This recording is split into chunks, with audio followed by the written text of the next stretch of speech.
सौरमंडल पर आधारित 40 वन लाइनर प्रश्न जो कि लगभग सभी एग्जामों में पूछे जा चुके हैं, यानी प्रीवियस ईयर पर आधारित है।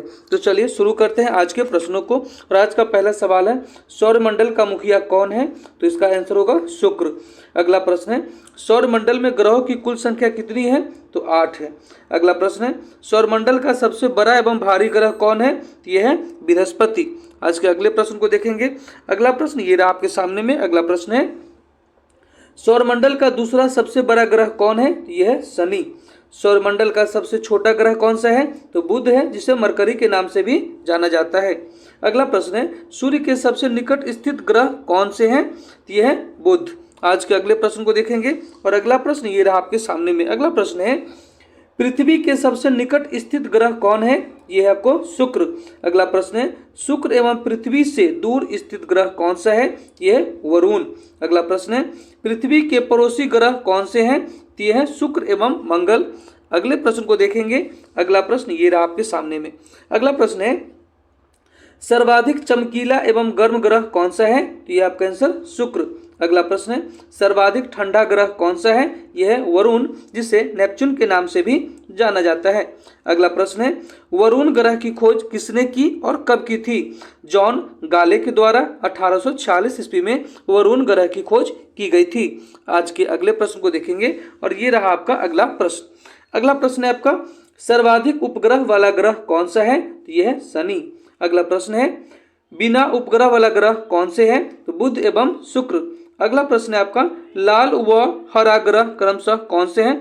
तो मंगल ग्रह को लाल ग्रह कहा जाता है और वरुण को हरा ग्रह के नाम से भी जाना जाता है। आज का अगला सवाल है आपका, ध्यान से देखिएगा। अगला सवाल है, पीला तथा नीला ग्रह क्रमशः कौन से हैं? तो ध्यान रखिएगा, बृहस्पति ग्रह को पीला ग्रह भी कहा जाता है और पृथ्वी को नीला ग्रह भी कहा जाता है। आपके लिए एक प्रश्न है कि पृथ्वी को नीला ग्रह किस लिए कहा जाता है? इसका जवाब आपको कमेंट में करना है। अगला प्रश्न है, लेटा हुआ ग्रह किसे कहा जाता है? सही जवाब आंसर होगा इसका अरुण, जिसे यूरेनस के नाम से भी जाना जाता है। अगला प्रश्न है आपका, सर्वाधिक गैसों से घिरा ग्रह कौन सा है? यह है आपको अरुण। आज के अगले सवाल को देखेंगे। और अगला सवाल ये रहा आपके सामने में। अगला सवाल है, यूरेनस की खोज किसने और कब की थी? ध्यान रखिएगा, यूरेनस की खोज हर्शल द्वारा किया गया था 1781 ईस्वी में। अगला प्रश्न है, सबसे कम घनत्व वाला ग्रह कौन सा है? यह है शनि। अगला प्रश्न है, पृथ्वी की बहन या सौंदर्य का देवता किस ग्रह को कहते हैं? तो आप सही जवाब होगा शुक्र। आज के अगले सवाल को देखेंगे। और अगला सवाल ये रहा आपके सामने में। आपका सवाल है, भोर या सांझ का तारा किस ग्रह को कहा जाता है? सही उत्तर होगा शुक्र, जिसे वीनस के नाम से भी जाना जाता है। अगला सवाल है आपको, सबसे बड़ा उपग्रह कौन सा है? तो यह है गैनीमीड। किसका ये उपग्रह है? तो ध्यान रखिएगा, बृहस्पति का है। अगला सवाल है आपका, सबसे छोटा उपग्रह कौन सा है? तो यह है डीमोस। अगले प्रश्न को देखेंगे। और आज का अगला प्रश्न ये रहा आपके सामने में। अगला प्रश्न है, फोबोस एवं डीमोस किस ग्रह के उपग्रह हैं? यह है मंगल के। अगला प्रश्न है, शनि का सबसे बड़ा उपग्रह कौन सा है? यह है टाइटन। अगला प्रश्न है आपका, शनि ग्रह में वलय यानी छल्लों की संख्या कितनी है? तो सही उत्तर होगा 7। आज के अगले सवाल को देखेंगे। और अगला सवाल ये रहा आपके सामने में। आपका सवाल है, शनि के रिंग्स की खोज किसने की थी? तो ध्यान रखिएगा, गैलीलियो के द्वारा शनि के रिंग्स की खोज की गई थी। आपका अगला सवाल है, सबसे तेज एवं सबसे धीमी गति से परिक्रमण करने वाला ग्रह क्रमशः कौन से हैं?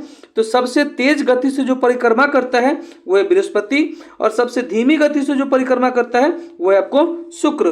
ध्यान से देखिएगा, सबसे कम समय में सूर्य की परिक्रमा करने वाला ग्रह कौन सा है? तो यह बुध, जो कि केवल 88 दिन में सूर्य की परिक्रमा पूरा करता है।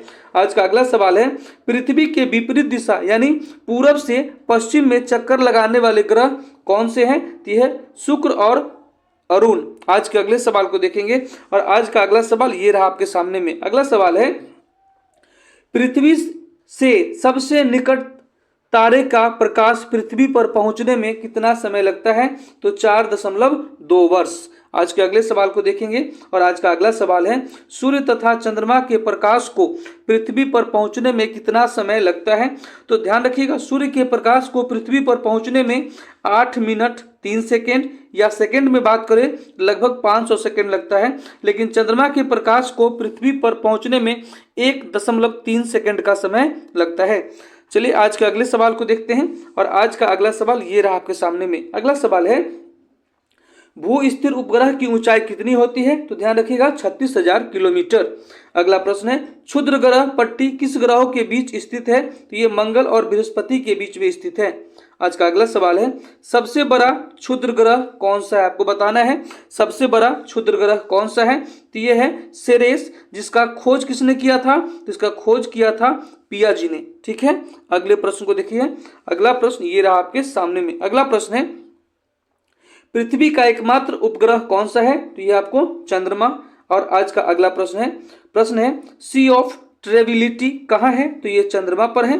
आज का अगला प्रश्न है, बौना ग्रह कौन से है? बौना ग्रह यानी किसे कहा जाता है, या कौन कौन से हैं? तो ये है आपको प्लूटो, सेरस, एरिस। और आज के अगले सवाल को देखेंगे, और ये रहा आज का अगला और आखिरी सवाल है आपका, प्लूटो को ग्रह की श्रेणी से कब हटाया गया? सही उत्तर 2006 में प्राग बैठक में प्लूटो को ग्रह की श्रेणी से हटा दिया गया। तो ये थे 40 महत्वपूर्ण वीवीआई प्रश्न, जो कि बहुत बार आपको पूछा जा चुका है और आगे भी पूछे जाएंगे।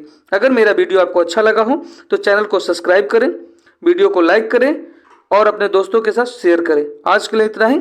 जय हिंद।